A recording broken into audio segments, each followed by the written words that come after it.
Hi friend, কেমন আছো তোমরা সবাই? আশা করি ভালো আছো, আমিও খুব ভালো আছি। তো আজকের ব্লগটা এখান থেকে শুরু করলাম। তো দেখো, তোমাদেরকে আমরা কিন্তু মায়াপুরে এসেছিলাম সেই ব্লগটা দিয়েছি, কিন্তু মায়াপুর থেকে যে বাড়ি যাচ্ছি সেই ব্লগটা কিন্তু দেওয়া হয়নি। তো সেই ব্লগটা নিয়ে আমি চলে এসেছি। তো দেখো, এই যে আমরা মায়াপুর সব কমপ্লিট করে ঘোরা, এবার আমরা যাচ্ছি বাড়ির দিকে। এই যে মামাম আর মামামের দিদুন, আর ওপাশে আছে ঠাম্মি, সামনে যাচ্ছি আমি, আর ওর পাপা ভিডিওটা করছে। তো দেখো, তারপর আমরা চলে আসলাম গঙ্গায়, ট্রলারে। গঙ্গার যমুনাটা কিন্তু খুবই সুন্দর লাগছে।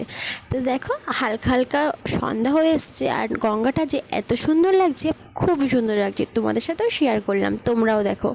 আর ওই পাশটায় এত কুয়াশা টাইপের কী যে একটা পড়ে রয়েছে, কি সুন্দর যে লাগছে গঙ্গাটা, কিছুই দেখা যাচ্ছে না।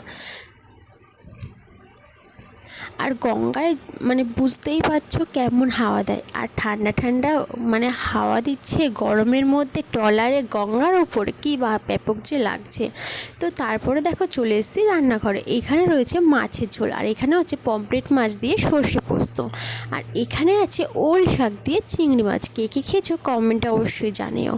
আর এটা হচ্ছে দই ফুচকা, যেটা সবার ফেভারিট একটা জিনিস, আমার তো খুবই ভালো লাগে। তো টাটা।